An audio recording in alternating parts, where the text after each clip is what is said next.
நம்ம இன்றைக்கி வந்திருக்கக்கூடிய இடம் பார்த்தீங்கன்னா இப்படி தான் இருக்கிறீங்க. இப்படி அறுத்து போட்டால் தான் மாடு வந்து நல்லா சாப்பிடுவீங்க. சாப்பிட தொண்டையில் சிக்காது. ரொம்ப கவனமாக அறுத்து போடணும் இல்லைங்களா? இல்லைன்னா தொண்டையில் மாட்டிக்கும். இப்படி போட்டுறீங்க. இந்த அளவுக்கு போடலைன்னா அவ்வளோதான்.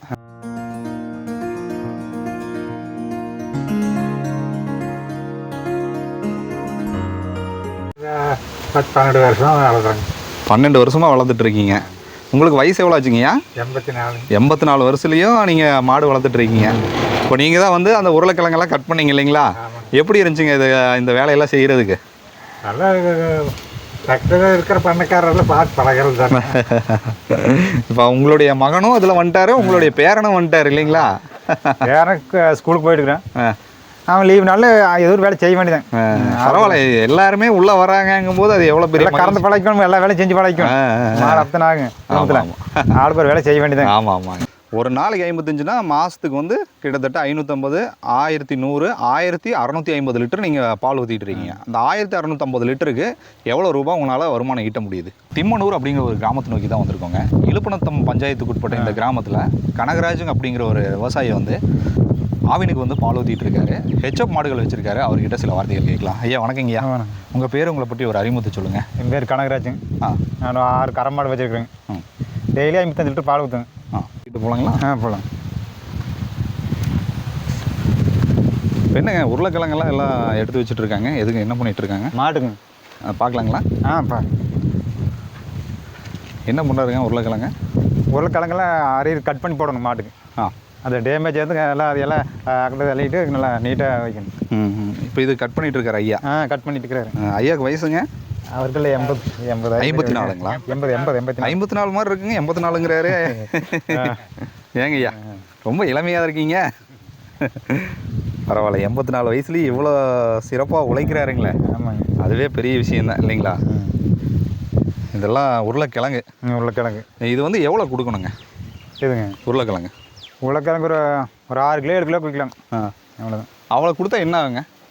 வயிறு கொஞ்சம் நல்லா இருக்குது. தீவனத்துக்கு அது வைக்கிறது அவ்வளோதான். தீவனம் பயிர் பயில இது தீவனம் காலையில் நேரம் போட்டுருவேன். சாயங்காலம் உருளைக்கிழங்கு வச்சுருவேன். இது எங்கே வாங்கிட்டு வரீங்க? இது நம்மளுக்கு கொண்டு வருவாங்க, சத்தியிலேருந்து நம்மளுக்கு கொண்டு வராங்க. எவ்வளோங்க? 65 ரூபாங்க கத்தை. இப்போ நீங்கள் வாங்கி போடுறது உங்களுக்கு சௌகரியமாக இருக்குங்களா? நம்மளுக்கு இடம் இருந்து பண்ணுறது ஈஸியாக இருக்குமா? தண்ணி இல்லைங்களா? சௌகரியம் இல்லை தான். தண்ணி இல்லைங்க. கிணத்துல தண்ணி இருந்தால் பிரச்சனை இல்லைங்க. சொந்த தீவனம் பண்ணலாம். இது மழை இல்லாதனால வாங்கி தான் போட்டாங்க. இல்லைன்னா ஒன்றும் பண்ண முடியாது. சிரமம் இல்லைங்களா? ரொம்ப சிரமம் தாங்க. சிரமம் போட்டாலும் மாடு அப்புறம் விற்றா வாங்க முடியாதுங்களே. எப்படி ஓட்டணும், மழை பெய்ய வரைக்கும் பார்க்கணும். அதுக்கு முன்னாடியே வாங்கி போட்டதான் இல்லை. தீவனம் வாங்கியே தான் ஆகணும். மழை பெஞ்சிட்டு பிரச்சனை இல்லை. மழை பெய்யலாம் அப்புறம் வாங்கி தானே ஆகணும். சரி, மாடுகளை பார்க்கலாம். பார்க்கலாம். ஹெச்எப் மாடு தான் வச்சுருக்கீங்க இல்லைங்களா? ஹெச்எப் மாடு 4 இருக்குது. 4மே ஹெச்எப் மாடு தான். சரி, இந்த ஹெச்எப் மாடுகளை நீங்கள் வந்து இப்போ கட்டி வச்சு தான் வளர்க்குறீங்க? கட்டி வச்சு தான். செட் இருக்குங்களா? செட்டு இல்லைங்க. இது மாதிரி இதுதான் நம்மளுக்கு. இதுதான் சிம்பிள் செட்டு தான். சிம்பிள் தாங்க, பெரிய செட்டு இல்லை. சரி, இந்த ஊரை பற்றி சொல்லுங்கள். இந்த ஊரில் ஃபுல்லாகவே மாடு பண்ணைகள் தான் அதிகமாக இருக்குது. என்ன காரணங்க? இங்கே எல்லாமே விவசாயிகள் மாடு பண்ணை தான் அதிகமாக வச்சுக்கிறாங்க. ஊரா மாடு தான். அதனால் எல்லாமே மாடு தான் வச்சுருக்கு. நிறையா பண்ணை வச்சு அதிகம் பால் ஊற்றுறாங்க. மாடுகளை நிறைய பேர் வச்சுருக்குறாங்க. நிறையா. யாரை பார்த்து நீங்கள் ஆரம்பிச்சிங்க? நாங்கள் கூலி வேலைக்கு தான் போயிட்டு இருந்தோங்க. மாடு இருந்தது. சரி, எல்லாம் நாமளும் அப்படியே ஆரம்பிச்சிக்கலான்னு ஆரம்பிச்சோங்க. நாங்களே கூலி வேலைக்கு தான் போயிட்டு இருந்தேங்க. அப்புறம் மாடு பால் கறந்துட்டு இருந்தாரு. இப்போ மாடு அதிகமானதுனால அப்புறம் நானே நின்றுட்டேன். அப்போ வயசாகிடுது, அதனால நான் பார்க்குறேன். ஓகே. இப்போ உங்களுக்கு இதில் எவ்வளோ வருமானம் எடுக்கிறீங்க? எவ்வளோ லிட்டர் பால் வந்து எடுக்கிறீங்க? Daily 55 litre. 55 லிட்டர். மொத்தம் எத்தனை மாடு இருக்குன்னு சொன்னீங்க? 6 மாடு. 6 மாடு. 6ல் எத்தனை கறவை தன்மையில் இருக்குது? 5. எவ்வளோ ஒரு நாளைக்கு எவ்வளோ லிட்டர் கறக்குது? 55. ஒரு நாளைக்கு 55 லிட்டர். காலையில் எவ்வளோ லிட்டர், மாலை எவ்வளோ லிட்டருங்க? சாயங்காலம் 28 லிட்டர், காலையில் 28 லிட்டர். Average 50 litre. 55 வரும். 55. இந்த 55 லிட்டரும் நீங்கள் வந்து எந்த சொசைட்டிக்கு பால் ஊற்றி? இலுப்பநத்தம் சொசைட்டி ஆவினுக்கு ஊற்றிட்டு இருக்கீங்க. ஒரு நாளைக்கு 55னா மாதத்துக்கு வந்து கிட்டத்தட்ட 550, 1100, 1650 லிட்டர் நீங்கள் பால் ஊற்றிட்டு இருக்கீங்க. அந்த 1650 லிட்டருக்கு எவ்வளோ ரூபா உங்களால் வருமானம் ஈட்ட முடியுது? நம்மளுக்கு டெய்லி 1800 ரூபா. ரேட்டு பொறுத்தளவுக்கு வருங்க. 1800 ஆவரேஜ். நம்மளுக்கு 1300, 1400 போயிருங்க. ஏன்னா மேவெல்லாம் வாங்கி போகிறனால எல்லாம் போயிருங்க. மீதி ஒரு 400, 300 நிற்க, அவ்வளோதான் இப்போதைக்கு. மாதத்துக்கு எவ்வளோ வருது? செலவுகளை விட்டுருங்க, வருமானத்தை சொல்லுங்கள். வருமானத்துக்கு இப்போ பார்த்தா ஒரு 10 ரூபா தான் நிற்கும். அதாவது இல்லை செலவுனா நீங்கள் இந்த தீவனம் வாங்குற செலவே விட்டுருங்க, டோட்டலாக எல்லாமே எவ்வளோ கொடுக்குறாங்க? டோட்டலாக கொடுக்குற எவ்வளோ கொடுக்குறாங்கிறீங்க? நான் 40,000 வருங்க. 40,000 மாதம் தான். இது வந்து உங்களுக்கு செலவு போக செலவு போக நம்மளுக்கு ஒரு 10 ரூபா நிற்குங்க. ரொம்ப கம்மியாக இருக்குது. கம்மி தான் நிற்கும். அப்படி நீங்கள் எப்படி வேலையை விட்டுட்டு இதுக்கு வந்தீங்க? என்ன அப்புறம் விற்ற வாங்க முடியாதுங்க, கறவை மாட்டு நம்ம விற்றுட்டே வாங்க முடியாதுங்க. அதனால தாங்க சரி மழை பெஞ்சப்போ நமக்கு சொந்தமாக தீவனம் பயிர் பண்ணிட்டு அப்புறம் அது பிரச்சனை இல்லை. இடம் இருக்குதுங்களா? பூமி என்ன இருக்குது, 1 ஏக்கரா இருக்குங்க. 1 ஏக்கரா இருக்குது. அந்த 1 ஏக்கரால எவ்வளோ பயிரிடுவீங்க? பயிர் ஒரு 1/4 ஏக்கர் விடுவோம் பயிர், மக்காச்சோளம். அப்புறம் பூஞ்செடி வச்சுருக்கேன், ஜாதி முல்லை சென்ட் கம்பெனிக்கு போகிறது அது வச்சுருக்கோம். ஒரு 140 செடி வச்சுருக்கேன். அவ்வளோதான். 140 செடி? 140 செடி இருக்குது. அதில் எவ்வளோ வருமானம் எடுக்கிறீங்க? அதில் இப்போ 1 கிலோ தான் வருதுங்க டெய்லி. ரொம்ப கம்மியாக இருக்குங்களே. எல்லாம் தண்ணி இல்லையே, தண்ணியாக கம்பெனிக்கார கொண்டு கொடுத்துருவோம் எங்களுக்கு. இங்கே தண்ணி வந்து பிரச்சனை. தண்ணி இருந்தால் ஒரு 7 கிலோ 8 கிலோ பூ வருது. நல்லா நம்ம தண்ணி இருந்துச்சுன்னா, தண்ணி விட்டோம்னா நல்லா பண்ணால் 8 கிலோ 7 கிலோ பூ வருங்க. வருமானம் இருக்குது. டெய்லி 220 ரூபா கிலோ வருமானம் இருக்குது. வருமானம் இருக்குது. ஆனால் தண்ணி இல்லையே. தண்ணி இல்லையே, குடிக்கிறக்கே கொஞ்சம் கஷ்டம் தண்ணி மழையிலனால. இங்கே வந்து பார்த்தீங்கன்னா இப்போ மலை ஒட்டிய ஒரு கிராமம் தான் உங்களுடைய கிராமம். அழகிய ஒரு கிராமம், பக்கத்தில் வந்து மலை இருக்கு. இந்த ஒரு மலையை ஒட்டி இந்த மாதிரியான ஒரு இயற்கை சூழ்நிலையில வாழக்கூடிய இந்த ஒரு வாழ்க்கை வந்து எல்லாத்துக்கும் அமைஞ்சிடாது. இந்த காத்துங்கிறது வந்து உங்களுக்கு எப்படி இருக்கு? காத்துங்க இயற்கையான காத்து, எந்த பிரச்சனையும் இல்லைங்க. நல்லா இயற்கையா காத்து நல்லா இருக்கு. நிம்மதியான வாழ்க்கை. யார் எந்த பிரச்சனையும் கிடையாது. நம்ம பாட்டு நாம இருக்கிறோம், அவ்வளோதான். நல்லா இருக்கலாம், ஜாலியாக இருக்கலாம். யாரும் எந்த டிஸ்டர்பன்ஸ் இல்லை. இப்போ உருளைக்கிழங்கு ஐயா வந்து கட் பண்ணிட்டு இருக்காரு. இந்த உருளைக்கிழங்கு எங்கே வாங்கிட்டு வரீங்க? மேட்டுப்பாளையம். எவ்வளோங்க 1 கிலோ? கிலோவில் மூட்டை வந்து 40 கிலோ மூட்டை வரும். 200 கொடுப்பாங்க. 40 கிலோ மூட்டை 200 கொடுக்குறாங்க. இந்த மூட்டையை வாங்கிட்டு வந்து நீங்கள் வந்து கட் பண்ணி மாடுகளுக்கு கட் பண்ணி வைக்கணும். இது கொடுக்கும்போது பார்த்தீங்கன்னா மாடுகளுக்கு வந்து சாப்பிடும்போது ஏதாவது தொண்டையில் ஏதாவது சிக்கிறாது. அதை கட் பண்ணி போட்டுருவோம். எந்த அளவுக்கு கட் பண்ணுவீங்க? அது வேறு சிறுசாக சின்னதாக கட் பண்ணிடுவோம். இந்த அளவுக்கு சின்னதாக கட் பண்ணுவோம். அப்போ வந்து மாடுகளுக்கு வந்து எதாவது பிரச்சனை வராது, மாட்டாது. அது போயிடும். பெருசாக இருந்தால் தான் அப்படியே உள்ள மாட்டிக்கும். வேறு என்னென்ன தீவனங்கள் கொடுத்துட்ருக்கீங்க? தீவனம் அப்புறம் அவ்வளோதான். மக்காச்சோள தட்டு, கிழங்கு, அப்புறம் அவ்வளோதான் குச்சி புண்ணாக்கு, அப்புறம் பீர் வேஸ்ட். இது மட்டும்தான். இதுதான். இப்போ அந்த மாடுகளை பார்க்கலாங்க. இது வந்து ஹெச்எப் மாடு. ஆமாம். எங்கே வாங்கிட்டு வந்தீங்க? இது கண்ணுக்குட்டிலேயே வளர்த்துருந்தாங்க. நாங்களே வளர்த்தி பெருசு பண்ணுதாங்க. நம்மளோட சொந்த மாடு. ஆமாங்க. வேற எந்த மாடும் கிடையாது. வேற எங்களுக்கு நாமளே வளர்த்து கண்ணுக்குட்டி வளர்த்துருந்தாங்க. எப்படி சாதுவாக இருக்குங்களா? அது ஒன்றும் பிரச்சனை இல்லை. ரொம்ப மகிழ்ச்சியாக சொல்கிறீங்களே உங்களோட தொழில் மேலே. தொழில் அப்புறம் எல்லாமே நம்மளுக்கு அவைய செய்கிற தொழில் அவங்களுக்கு சந்தோஷம், அவங்களுக்கு அது தெரியும். இப்போ இந்த ஃபீல்டுக்கு வந்து எவ்வளோ வருஷம் ஆச்சுங்க? நான் வந்து 5 வருஷம் ஆச்சு. 5 வருஷம் ஆச்சு. அது அப்பா இருந்தார்.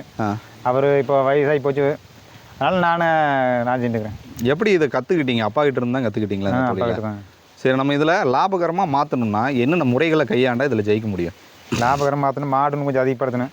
தீவனம் சொந்த தீவனம் இருக்கணும். மழை மேவு இருக்கணும். இப்போ மேய்ச்சலுக்கு இல்லை, மேவுச்சுன்னா மேய்ச்சலுக்கு இல்லை. அதெல்லாம் இப்போ இல்லைங்க. சொந்த தீவனம் இருந்தால் அதில் வருமானம் இருக்குது. இல்லைன்னா அப்புறம் கஷ்டம். அதுக்கு தான் மாட்டுக்கு தான் சரியாக இருக்குது. இந்த அளவுக்கு மாடும் இருக்கணும், வருமானம் வரணும். சொந்த தீவனம் இருக்கணும். சொந்த தீவனம் இருக்கணும். அதுதான் மெயின். அதுதான் மெயின். சொந்த தீவனம் இருந்தால் நம்மளுக்கு பிரச்சனை இல்லை. இப்போ எல்லாமே வாங்கித்தான் போடுறோம். தீவனம் இல்லை, அப்புறம் எல்லாம் வாங்கித்தான் போடுறோம். அப்படி வாங்கி போட்டால் கட்டுப்படி ஆகாது இல்லைங்க? கட்டுப்படி ஆகாதுங்க. என்ன பண்ணுறது? இருக்கிறத வச்சு ஓட்டி ஆகணும். மழை பெய்ய வரைக்கும் எப்படி ஓட்டணும் இல்லைங்க? மாடு விற்றா வாங்க முடியாது. அதனால தாங்க இருக்கிறது அப்படியே ஓட்டுறோம். எவ்வளோ ஏக்கர் நிலம் வச்சுருக்கேன்னு சொன்னீங்க? நம்மளுக்கு 1 ஏக்கராங்க. 1 ஏக்கர். அதில் எப்படியோ அந்த மசால் புல்லை நீங்கள் பயிரிட்டா மாடுகளுக்கு கொடுக்கலாம். மசால் புல் பயிரிடுது. ஒரு 2 டன் வச்சுருந்துங்க. எல்லாம் மழை இல்லாமல் கருகி போச்சு. தண்ணிக்கு ஏதாவது ஏற்பாடு பண்ணியிருக்கீங்களா? தண்ணி போருக்கு தண்ணி இல்லைங்க. அதுதான் பிரச்சனைங்க. அந்த டேங்க் வர அந்த 500 டேங்க் நம்பரே இப்போ கஷ்டம். டெய்லி இந்த அளவுக்கு தண்ணி ரொம்ப இதாக இருக்குது. போர் போட்டு வேஸ்ட்டு தான். போர் போட்டு வேஸ்ட் தான். இங்கே தண்ணி அந்த அளவுக்கு இந்த ஏரியாவில் இல்லை. போர் மழை பெஞ்சா தான். அவ்வளோதான் தண்ணி. இப்போ மாடு இதெல்லாமே நம்மளோட சொந்த மாடு தான் இல்லைங்களா? ஆமாம், வளர்த்துன மாடு தான். இப்போ இந்த மாடலில் எத்தனை லிட்டர் பால் கறக்குங்க? இது கண்ணு போட்டால் 8 லிட்டர் பால் கறக்குங்க. 8 லிட்டர் கறக்கும். கண்ணு போட்டணும். நீங்கள் போனாலே விலைக்கு போகுது. அது அப்படி தான். கொஞ்சம் ஆறு புதுசாக்குனாலும் நான் போனால் ஓடிட மாட்டேன் இருக்குது. கட்டி வச்சனாலும் பரவாயில்ல. அந்த மாட்டுக்கிட்டு போங்க. இந்த மாடு எப்படிங்க?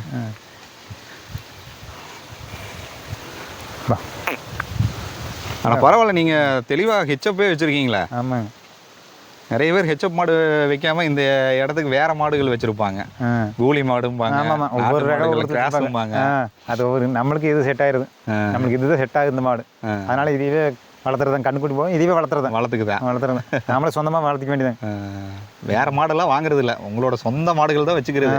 வேறு மாடு வேறு அங்கே 2 வேறு இருக்குது. அது பார்க்கலாங்களா? ஆ வாங்க. ஐயா இன்னும் கட் பண்ண மாட்டாரா? அவ்வளோதானா? அவ்வளோதாங்க.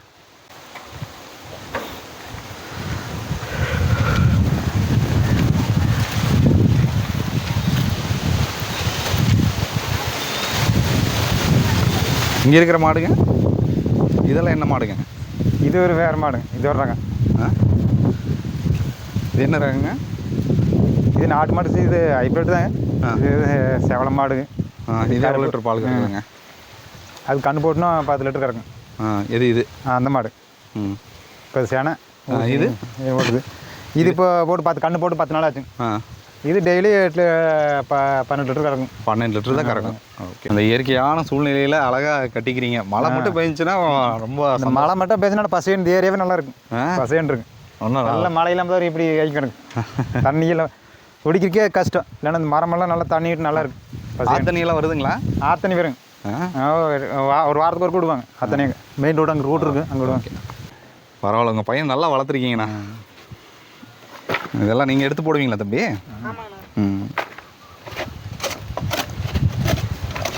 கன்று பார்க்கலாங்களா? வாங்க. பால் கறக்க ஆரம்பிச்சிருவீங்களா? ஒன்று தண்ணி காட்டி தீவனம் வச்சுட்டு அப்புறம் பால் 6 மணிக்கு தான் கறப்போம். ஓகே. கன்று குட்டிகள்லாம் இங்கே வச்சுருக்கிறீங்க? ஆமாங்க. இந்த கன்றுலாம் என்ன பண்ணுவீங்க? இதெல்லாம் நாமளே வளர்த்துறது தான், பெருசு பண்ணி நாமளே வச்சுக்க வேண்டியதாங்க. நீங்களே வச்சுக்குவீங்க? ஆமாம். எல்லாம் பெண் கன்றுங்களா? ஆமாம். இப்போ எல்லாம் 3மே பெண்ணு தான். அது அங்கே 2 இருக்குது. இளங்கன்று, அது இளங்கன்று, அதுவும் எல்லாம் பெண்ணு தான். ஓகே. இந்த சாணம்லாம் நம்மளும் தானுங்களா? நம்மளு தான். இது என்ன பண்ணுவீங்க? அது பூமிக்கு போடுவோம், இல்லைன்னா கேட்டை கொடுத்துருவோங்க விலைக்கு. விலைக்கு கொடுத்துருவீங்களா? விலைக்கு கொடுத்துருவோம். Okay okay. நம்ம தண்ணி இருந்துச்சுன்னா நம்ம பூமிக்கு போட்டுருவோம். நம்ம தண்ணி இல்லைன்னா அப்புறம் விலைக்கு யார் கேட்டால் கொடுத்துருவீங்க. ஓகே. ஐயா சொன்ன தகவல்லாம் உங்களுக்கு நிச்சயம் பிடிச்சிருக்குன்னு நினைக்கிறேன். தொடர்ந்து நம்ம சிவாரன் டிவியை பாருங்கள், ஆதரவு கொடுங்க. டில் தன் பாய் ஃப்ரம் உங்கள் சிவான். நன்றி, வணக்கம்.